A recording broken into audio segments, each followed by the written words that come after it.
தேனி சங்க உறுப்பினர்களுக்கு இனிய காலை நேர வணக்கம். பேசுவது மணிகண்டன். நண்பர்களே, நேற்று கோர்ட்டில் நடந்த நிகழ்வும் அடுத்து நம்ம என்ன செஞ்சால் கொஞ்சம் நல்லாயிருக்கும் அப்படிங்கிறதுக்கான ஒரு ஒரு விரிவாக்கமான ஆடியோ தான் இது. மிக சுருக்கமாக தான் அதை போட போகிறோம்.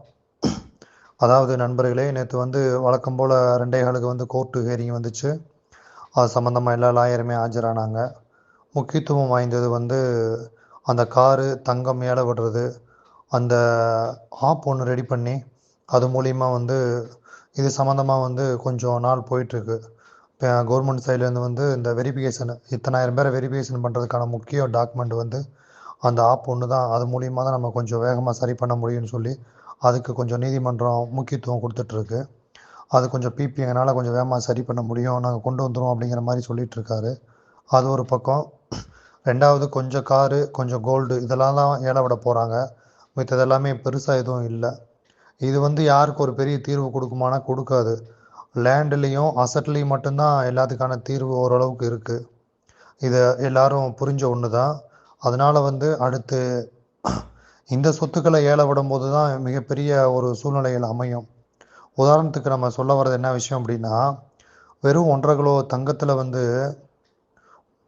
3-4 டேரக்டர் இதில் இடையூறாக நிற்கிறாங்க.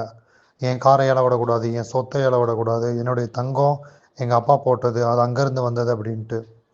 அனைவருக்கும் கொஞ்சம் எளிமையாக புரிஞ்சுக்கோங்களேன் நீங்களும்.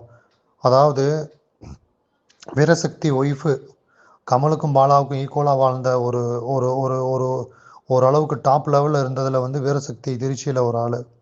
அவருடைய சூழ்நிலையை பார்த்தீங்க அப்படின்னா, ஏறக்குறை லட்சக்கணக்கான மக்களுடைய தங்கங்களை, வீட்டை, டாக்குமெண்டெல்லாம் கொண்டு போய் அடமானம் வச்சுட்டு என்கிட்ட கொண்டு வந்து கொடுங்க, நான் உங்களுக்கு அதை 10 மடங்கா 15 மடங்கா திருப்பி கொடுத்துருவேன் அப்படின்னு சொல்லி பொய்யான வாக்குறுதி கொடுத்த இன்னும் உயிரோடு தான் இருக்காங்க. ஆனால் அவங்க அவங்க வீட்டில் போட்ட நகை வேணும், இது எங்கள் நகை அப்படின்னு சொல்லி ஆர்கியூமெண்ட் பண்ணி அதை ஏல விடாமல் தடுக்கிறாங்க. இந்த பக்கம் சார்லஸ் சைடு கம்பத்தில் செல்வகுமார், அந்த ஆளுக்கு கிட்டத்தட்ட சும்மா ஒரு ஒரு எதுவுமே இன்னைக்கு குறைஞ்சது ஒரு 5 கோடி ரூபாய்க்கு அதிபதி. அவ்வளோ பெரிய குரூப்பில் இருக்கக்கூடியவங்க, பெரிய பெரிய டாப் லெவலில் இருக்கக்கூடியவங்க எவ்வளவோ மக்களை ஏமாற்றி சுருட்டி எவ்வளவோ பண்ணிட்டாங்க. இருந்தாலும் இந்த சின்ன ஏலத்துக்கு இவ்வளோ இடையூறு பண்ணுறாங்க. இதெல்லாம் பார்க்கும்போது அசிங்கமாகவும் கேவலமாகவும் இருக்குது.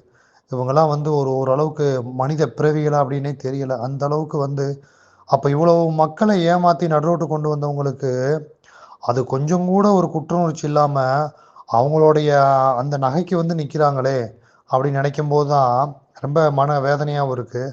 அப்போ மக்கள் நீங்கள் தெளிவாக புரிஞ்சுக்கணும். அவங்கெல்லாம் எவ்வளோ பெரிய ஒரு கிரிமினல் கிங் மேக்கராக இருக்காங்க அப்படிங்கிறதையும் புரிஞ்சுக்கணும். மனசாட்சியே கிடையாது இவங்ககிட்ட போய் நீங்கள் வட்டி, மெச்சூரிட்டி வித் இன்ட்ரெஸ்ட்டு இதெல்லாம் கேட்டுக்கிட்டு எவனோ ஒருத்தன் போய் சொல்கிறேன் அப்படின்னு இருக்கா அவன் பின்னுக்கு நீங்கள் ஒரு சில பேர் போகிறீங்க. ஒரு சூழ்நிலையை நீங்கள் புரிஞ்சுக்கணும். அதாவது மக்கள்கிட்ட ஏமாற்றி வாங்கின பணத்தில் தான் இவங்க எல்லாமே இவ்வளோ தூரம் சந்தோஷமாகவும் சுகபோகமாகவும் இன்ன வரைக்குமே வாழ்ந்துக்கிட்டு இருக்காங்க. இதில் யாருடைய வாழ்வாதாரமே கொஞ்சம் கூட குறையலை. AC car, foreign school, doctor. இதில் செல்வகுமார் ஃபேமிலியில் 2 பேர் டாக்டரு. அவங்க பசங்க எல்லாமே பெங்களூரில் டாக்டர் படிக்கிறாங்க. இப்போ பெஞ்சமினை பார்த்துக்கிட்டிங்கன்னா அவர் டாப் லெவலில் இருக்காப்புல. சார்லஸை சொல்லவே வேணாம். இந்த பக்கம் பார்த்தீங்க அப்படின்னா யார் திருச்சியில் இருக்கக்கூடியவங்களை அந்த குரூப்பை பார்த்தீங்க அப்படின்னா பூராமே வீரசக்தி பூராமே டாப் 1 லெவலில் இருக்காங்க. அப்போ இப்படிப்பட்டவங்களுக்கு கூட அந்த ஒரு ஜெஸ்ட்டு அதை கூட கோர்ட்டில் விட்டு கொடுக்கக்கூடிய ஒரு மனப்பான்மை இல்லை அப்படிங்கும்போது அப்போ இதுக்கு அடுத்து என்னதான் சொல்ல முடியும்? முதலீட்டாளர்கள்லாம் நீங்கள் தனிப்பட்டு யோசிக்கணும். அப்போ தன்னுடைய சொத்துல ஒரு பகுதியில் ஜஸ்ட் ஒரு புள்ளியை கூட விட்டு கொடுக்குறதுக்கு அவங்களுக்கு மனசு இல்லை அப்படிங்கும்போது உங்களுக்கு எப்படி இவங்க வட்டி, மெச்சூரிட்டி வித் இன்ட்ரெஸ்ட் உங்களெல்லாம் வாங்க விட்டுருவாங்களா? இல்லை வாங்க தான் கொடுப்பாங்களா?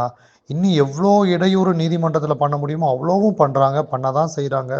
நல்லா தான் இருக்காங்க. அவங்கள கடவுளும் தண்டிக்கலை, போலீஸும் தண்டிக்கலை, நீதிமன்றமும் தண்டிக்கலை, சுகபோகமாக தான் வாழ்கிறாங்க. சட்டத்தின் வழி அவங்களுக்கு என்னென்னா ஓட்டை இருக்கோ அந்த ஓட்டையெல்லாம் பயன்படுத்தி இன்னும் அவங்க நீதிமன்றத்தில் வழக்குகள் தொடுத்து பணம் இருக்குது பெரிய பெரிய லாயரை கூட்டு அவங்களுடைய நியாயப்படுத்தி அவங்களால என்ன பண்ண முடியுமோ அதெல்லாம் பண்ணுறாங்க. இன்னும் நீங்கள் தயவுசெய்து முட்டாளாக இருக்கிறத விட கொஞ்சம் இது வரைக்கும் ஏமாந்துட்டீங்க, இனிமேல் ஏமாறாதீங்க. உண்மைத்தன்மையை உணருங்க அப்படிங்கிறத நம்ம திரும்ப திரும்ப உங்ககிட்ட சொல்கிறோம். அதாவது இந்த வட்டி மெச்சூரிட்டி இப்படி கொடுக்குறேன், இதை நான் வாங்கி கொடுக்குறேன்னு சொல்கிற குரூப்லாம் போய் தயவு செய்து காதில் கூட வாங்காதீங்க. ஏன்னா அந்த அளவுக்கு பூராமே பொய். அவங்கள விட இவங்க பொய் சொல்கிறாங்க. இந்த கம்பெனிக்காரங்கள விட இவங்க பெரிய பொய் சொல்லிட்டு உட்காந்துருக்காங்க. ஒருத்தன் வந்து என்ன சொல்லிட்டு உட்காந்துருக்கான்னா, இப்போ டெல்லிக்கு போகிறேன், எனக்கு கொஞ்சம் வசூல் கொடுங்க அப்படின்னு கேட்குறேன். அவன் இப்போ சிவாஜி கணேசனுடைய சூழ்நிலையை பாருங்கள், நான் டெல்லி போகிறேன் அப்படிங்கிறேன். இதை எவனுக்குமே தீர்வு வாங்கி கொடுக்க முடியாத சூழ்நிலை தான் இந்த நீதிமன்றமே உட்காந்துருக்கு. ஆனால் இன்னும் ஏன் இவ்வளோ பொய் சொல்லிக்கிட்டு இருக்காங்க அப்படிங்கிறதே தெரில. நண்பர்களே, நம்ம ஏற்கனவே விரிவாக சொன்ன ஒரே விஷயம் என்ன அப்படின்னா, நேற்று அவ்வளோ ஆர்கியூமெண்ட் நடக்கும்போது கூட நம்ம லாயர் தான் கத்துறாங்க. அப்போ இந்த செட்டில்மெண்ட்டுக்கு வந்து இடையூறாக இருக்கவங்களை பூரா நீங்கள் பெயில் கேன்சலேஷன் பண்ணுங்கள், ஏன் இன்னும் நீங்கள் விட்டு வச்சிருக்கீங்க அப்படிங்கிற மாதிரி நீதிமன்றத்தில் வந்து நம்ம தாழ்மையான கோரிக்கை நீதியரசர்கிட்ட வச்சோம். அப்போ நீதியரசர் வந்து நம்ம கண்டிப்பாக அதை கன்சல்ட் பண்ணுவோம். அப்போ அவருக்கே தெரியுது வந்து இந்த செட்டில்மெண்ட்டுக்கு வந்து இந்த டேரக்டர் தான் வந்து இடையூறாக இருக்காங்க அப்படிங்கிறது அவர் போன தடவையே சொன்னார், பெயில் கேன்சலேஷன் பண்ணுவோன்னு. நேற்று நீதிமன்றத்தில் நம்ம தான் கத்துன்னு கத்துனோம், நம்ம லாயர் தான் கத்துனாங்க. எப்படியாவது இந்த இந்த மாதிரி செட்டில்மெண்ட்டுக்கு இடையூறாக இருக்கவங்களெல்லாம் நீங்கள் பெயில் கேன்சலேஷன் பண்ணுங்கள், அப்போ தான் இதுக்கு ஒரு தீர்வு வரும். ஒரு 5 பேரை பெயில் கேன்சலேஷன் பண்ணி உள்ளே வச்சாதான் அடுத்து இந்த செட்டில்மெண்ட்டுக்கு. அப்போ இந்த சின்ன விஷயத்துக்கே இவ்வளோ இடையூறு பண்ணுறவங்க அடுத்து ஒவ்வொரு சொத்தும் ஏலத்துக்கு போகும்போது என்னெல்லாம் சொல்லி வருவாங்க அப்படிங்கிறத நீங்கள் கொஞ்சம் கற்பனை பண்ணி பாருங்களே. எத்தனை காலங்கள் ஆக போகுது, எவ்வளவு ஒரு ஒரு இந்த சின்ன காரை ஏலத்துக்கு கூட விட மாட்டாங்க. இது என்னதுன்றான் ஒருத்தன், இது வந்து எங்கள் அப்பா வீட்டில் கொடுத்தது, எங்கள் தாத்தா வீட்டில் கொடுத்தது, எங்கள் பரம்பரை சொத்து அப்படிங்கிற நம்மக்கிட்ட வாங்கின எல்லாம் மறந்துட்டாங்க. அவங்க யாருன்னே மறந்துட்டாங்க. இப்போ விக்டிம்ஸ் மாதிரி அவங்க வந்து உட்காந்துருக்காங்க. எங்கள் மேலே எந்த தவப்புமே கிடையாது, நாங்களாம் வந்து குற்றவாளியே கிடையாது, எங்கள் மேலே பொய் கேஸ் போட்டிருக்கேன்னு கூட இன்னும் கொஞ்ச நாளில் சொல்ல ஆரம்பிச்சிருவாங்க போல். அந்த அளவுக்கு அங்கே கோர்ட்டில் நடக்கக்கூடிய நிகழ்வுகள் இருக்குது. அதெல்லாம் உண்மையாக பார்த்தோம் அப்படின்னா கண்ணீர் விட்டு தான் வரணும், வேறு வழியே இல்லை.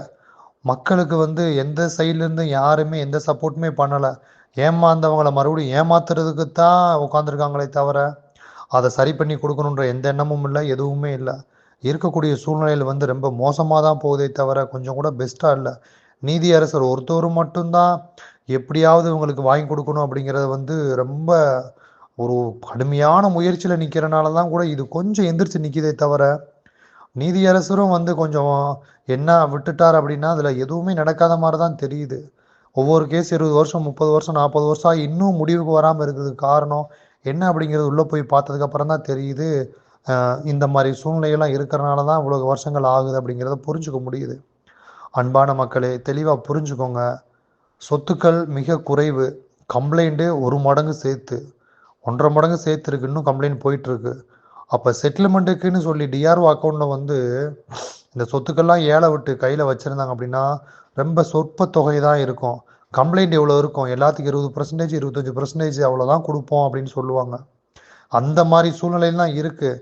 நம்ம படித்து சொல்கிறோம். நேற்றிருந்து ஒரு நல்ல உள்ளங்கள், ஒரு நல்ல உயிர்கள் வந்து லேடிஸ் ஒரு 3 பேர், அவங்க யாருன்னே நான் பார்த்ததில்ல கேட்டதில்ல, ஒரு 3 டாக்குமெண்ட் அலைஞ்சு பட்டா சிட்டாவோட எடுத்து கொடுத்துருக்காங்க பாருங்கள். அவங்கெல்லாம் வந்து இப்போ நீங்கள் குரூப்பில் உட்காந்து கதை கேட்குறோட சரி, இந்த காதில் கேட்டு அந்த காதில் விட்டுறீங்க.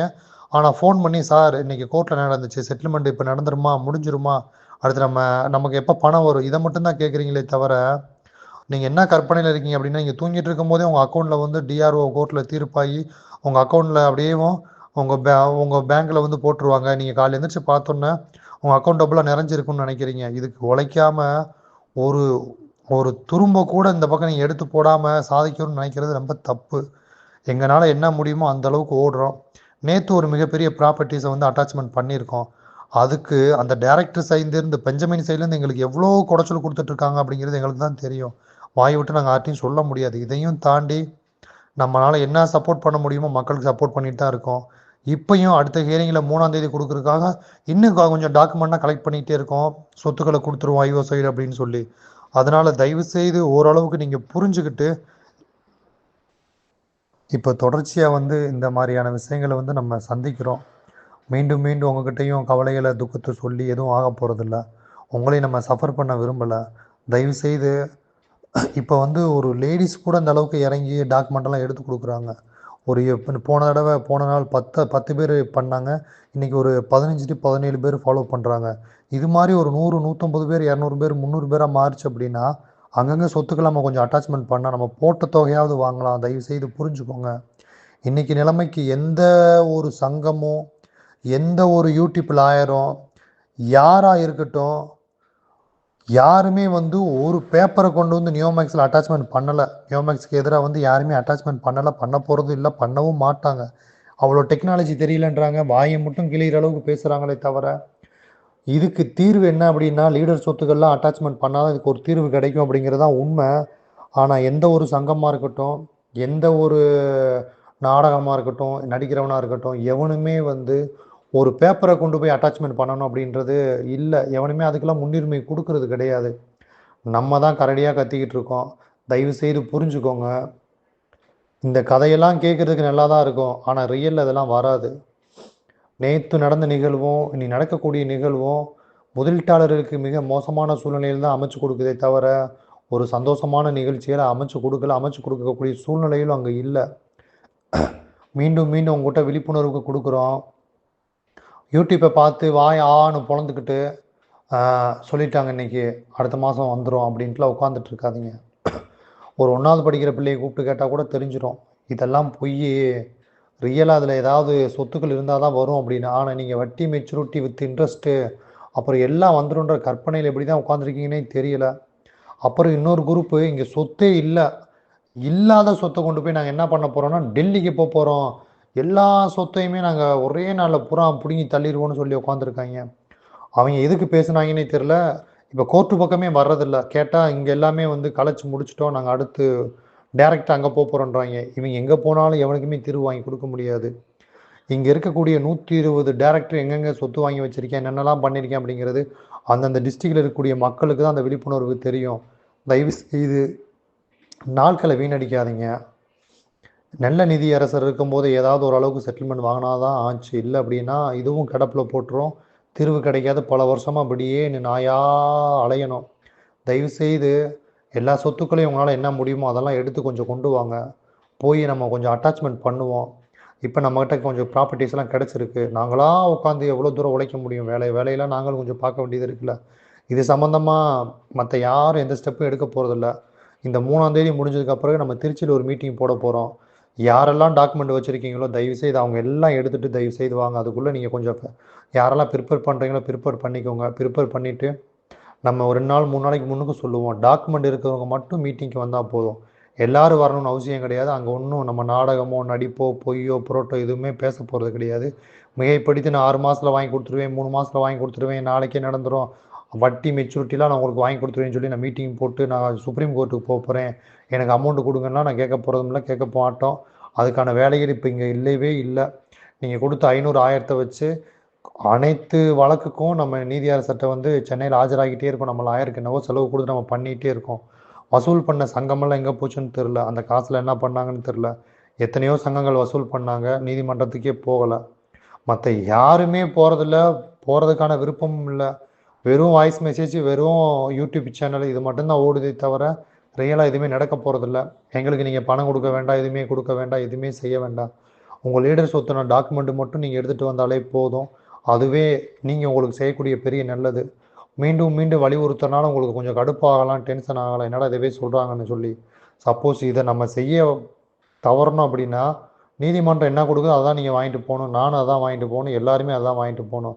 அதுக்கப்புறம் அங்கே வேலை செய்ய ஆள் இல்லை. நீதிமன்றம் வந்து ஒரு ஆர்டர் போட்டு உடனே இஓடபிள்யூவில் போய் எல்லா லீடரையுமே பிடிச்சி அட்டாச்மெண்ட் பண்ணி அதெல்லாம் கொடுக்கறதுக்கு இன்னும் 2 பிறவிகள் ஆகலாம். ஏன்னா இஓடபிள்யூவில் அவ்வளோ ஸ்ட்ரென்த்து கம்மியாக இருக்குது. நம்ம கொடுத்த சொத்தை இன்னும் அட்டாச்மெண்ட் பண்ணலை. கிட்டத்தட்ட அது நம்ம ஒரு ஆர்டராக போட்டு கூட வாங்கிட்டு வந்துட்டோம். இஓடபிள்யூ வந்து எங்களுக்கு அட்டாச்மெண்ட் பண்ண மாட்டாங்கன்னு சொல்லி கிட்டத்தட்ட 5 தடவை டாக்குமெண்ட் கொடுத்துருக்கோம். போன தடவைக்கு முந்தின தடவை நம்ம ஒரு 200 கோடி ரூபாய்க்கு லீடர் சொத்து மட்டும் அட்டாச்மெண்ட் கொடுத்துருக்கோம். இது வரைக்கும் ஐஓ செல்லேருந்து அந்த ஒரு பேப்பர் கூட அட்டாச்மெண்ட் பண்ணலை. அதையும் நேற்று நம்ம நிறைய ஆர்குமெண்ட் பண்ணோம். இதெல்லாம் நான் உங்ககிட்ட சொல்கிறதுனால எனக்கு எதுவுமே நடக்க போகிறதில்ல. நடந்த நிகழ்வு சொல்கிறனால பெருமை இல்லை. யூடியூப் சேனலில் வந்து நீங்கள் இது நடந்துச்சுன்னு சொன்னோன்னே யூடியூப் சேனல் வச்சுருக்கவங்க சம்பாதிக்கிறாங்க, நம்ம சம்பாதிக்க முடியல. நம்ம ரோட்டில் தான் உட்காந்துருக்கோம். பார்க்குறதுனாலையும் காசு, கேஸ் போடுறதுனால காசு, எல்லா பக்கமுமே காசு. அவங்களுடைய வருமானம் மேன்மைப்படுது. நம்ம ரோட்டில் தான் உட்காந்துருக்கோம். இன்னும் ரோட்டுக்கு கீழே போகிறோம்.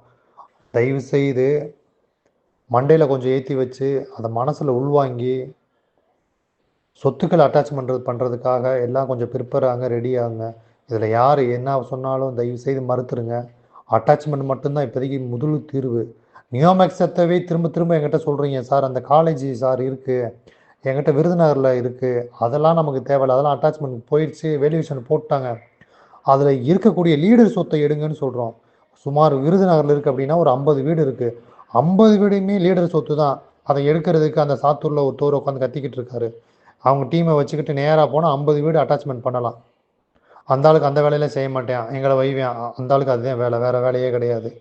நேராக விருதுநகரில் உட்காந்து அந்த சாத்தூர் போண்டா தூங்கிக்கிட்டு இருக்கு. அப்படியே நேராக விருதுநகர் சைட்டுக்குள்ளே போனால் 50 வீடு இருக்குது. 50 வீடுமே வேல்யூவேஷன் பண்ணலை, எதுவுமே பண்ணலை. 50ல் 65 வீடு 70 வீடுக்கு மேலே இருக்குது. அதில் 50 வீடு லீடர் வீடு. அட்டாச்மெண்ட் பண்ணலாம், தாராளமாக அட்டாச்மெண்ட் பண்ணலாம். மொராய் சீட்டில் கட்டியிருக்கிற ஒரு 30% 35% பூராமே லீடர் வீடு. அதான் அங்கே இருக்கவங்க அட்டாச்மெண்ட் பண்ணலாம். ஒரு உதாரணத்துக்கு எல்லா சைட்லேயுமே வந்து லீடருக்கு 20 பிளாட்டு 15 பிளாட், ஒவ்வொருத்தவங்க 10 பிளாட் இருக்குது. ஒரு நல்ல நல்ல டெவலப்பான ஆட்களை வச்சு அங்கே இருக்கிறத ஈஸி போட்டு எடுக்கலாம். இதுதான் நம்மளுக்கு தீர்வு கொடுக்குமே தவிர, யூடியூப் தீர்வு கொடுக்காது, நான் தீர்வு கொடுக்க முடியாது. வாயில் பேசினாலும் உங்களுக்கு சுகமாக வேணால் காதில் இருக்கும். இதெல்லாம் உழைச்சி கொண்டு வந்து ஒன்று நீங்களே அட்டாச்மெண்ட் பண்ணுங்க, இல்லைன்னா எங்கள் கூட வாங்க, இல்லை கோர்ட்டில் கொடுங்க, நாங்கள் எங்கிட்ட கொடுத்தா நாங்கள் கோர்ட்டில் கொடுக்குறோம். ஏதாவது ஒரு வழியை ரெடி பண்ணுங்க. வட்டி மெச்சூரிட்டி வேணும்னு மட்டும் இவங்க ஆசைப்படுறாங்களே தவிர, அதுக்கு ஒரு கல்லை கூட இந்த பக்கம் எடுத்து போடலை. ஒருத்தர் என்ன சொல்லிட்டாங்க அப்படின்னா 5000 கோடிக்கு நாங்கள் சொத்து அட்டாச்மெண்ட் பண்ணோன்னு சொன்னாங்க. ஆனால் வேல்யூவேஷன் பண்ண சொத்து 2650 கோடி. அதை ஏழை விட்டு 1500 கோடி வருதோ, 1000 கோடி வருதோ, இல்லை 2000 கோடி வருதோ, இல்லை அதுக்கும் கீழே போகுதோன்னு தெரில. அப்போ இப்படி பச்சை போய் சொல்லிக்கிட்டு இருக்குது. இவங்க எல்லாம் அட்டாச்மெண்ட் பண்ணணும்னு எதை சொல்ல வராங்க அப்படின்னா, நியோமேக்ஸ் ப்ராப்பர்ட்டியை தான் அட்டாச்மெண்ட் கொடுத்துருக்கோன்னு சொல்கிறாங்க. லீடர் சொத்தை எதையுமே இவங்க எடுத்து கொடுக்கல. அப்போ அந்த அளவுக்கு கூகையாக இருக்காங்க. இப்படி கூகைன்னு சொல்கிறத விட தத்தியாக இருக்காங்க. இதை வேற கேட்டுக்கிட்டு அதுக்கு வேற இவங்களுக்கு செலவுக்கு வேற நீங்கள் ஒரு 50 பேர் 60 பேர் 10,000 20,000 தனி வழக்குங்கன்னு சொல்லி கொடுத்துருக்கீங்க. இவங்க எதை தான் ஒழுங்காக உருப்படியாக பண்ணாங்க. அங்கே இருக்கக்கூடிய ஒரு 50 பேரை கொண்டு போய் இவங்க நல்லவே அட்டாச்மெண்ட் பண்ணலாம். இதுவே சிவாஜி கணேசனுடைய அவங்க அன்னை சொத்து கிடக்கு, அந்த ஊர்லேயே இருக்குது, அதெல்லாம் அட்டாச்மெண்ட் பண்ண மாட்டேன், அவனுக்கு கை வழங்காது. ஏன்னா கூட்டு குடும்பம், அவங்களுக்குள்ள வெளியே சண்டை போடுற மாதிரி நடிப்பாங்க, உள்ளுக்குள்ளே வந்து ஒற்றுமையாக இருப்பாங்க. அவங்க டேரக்டரு. அப்போ டேரக்டர் சொத்தெல்லாம் எடுக்காமல் இருக்கிறதுக்கு காரணம், இப்போ இன்னொரு விஷயத்தையும் நாங்கள் உங்கள்கிட்ட பதிவிடுறோம். இதே சிவாஜி கணேசனுடைய 40 ஏக்கர் நாங்கள் தான் கோர்ட்டில் கொடுத்து ஐஓ சைடில் நாங்கள் ப்ரெஷர் கொடுத்தோம். இப்போ 40 ஏக்கர் அட்டாச்மெண்ட்டுக்கு போயிடுச்சு, ஜிஓ பாஸ் ஆக போகுது. இது சிவாஜி கணேசனுக்கு தெரியுமா தெரியலையானு தெரியல, மக்களால் நீங்கள் புரிஞ்சுக்கணும். அந்த 40 ஏக்கர் நம்ம தான் கொடுத்தோம். இப்போ அந்த பிளாட் எல்லாமே வந்து ஜிஓ பாஸ் ஆக போகுது. அப்போ வந்து இப்படி சொத்துக்களை நம்ம எடுத்து கொடுத்தாதான் ஓரளவுக்கு கொடுக்க முடியும். இல்லை அப்படின்னா அவங்க கொடுக்குறத நம்ம வாங்கிக்க முடியும். உங்ககிட்ட நாங்கள் திரும்ப திரும்ப அப்படி கட்டாயப்படுத்துகிற மாதிரி இருக்குது அப்படின்னு நினைக்காதீங்க. இதுதான் தீர்வை தவிர உங்ககிட்ட கதை பாடுறது, வசனம் பேசுறது, உங்களுக்கு ஒரு ஆடம்பரமான தகவலை சொல்கிறனால உங்களுக்கு இதில் எதுவுமே நடக்க போகிறதில்ல. தயவுசெய்து அந்தந்த டிஸ்ட்ரிக்டில் இருக்கவங்க 5 பேர் 10 பேர் சேர்ந்து இந்த கம்பெனி சொத்து கண்ணுக்கு தெரிஞ்சதெல்லாம் அட்டாச்மெண்ட்டில் எல்லாமே போயிடுச்சு, வேல்யூவேஷன் போட்டாங்க. அந்த கம்பெனிக்குள்ளே எந்தெந்த லீடர்லாம் வாங்கி வச்சுருக்காங்களோ அந்த ப்ராப்பர்ட்டிஸ்லாம் எடுங்க. அவங்க வீடு எடுங்க, அவங்க என்னென்ன வச்சுருக்காங்களோ அந்த அந்த சொத்துக்களை பூரா நீங்கள் எடுத்தீங்க அப்படின்னா ஓரளவுக்கு செட்டில்மெண்ட் நடக்கும். இல்லை அப்படின்னா அவங்க கொடுக்குறதான் வாங்கணும், அப்படி தான் காலகட்டாயங்கள் அமையும்.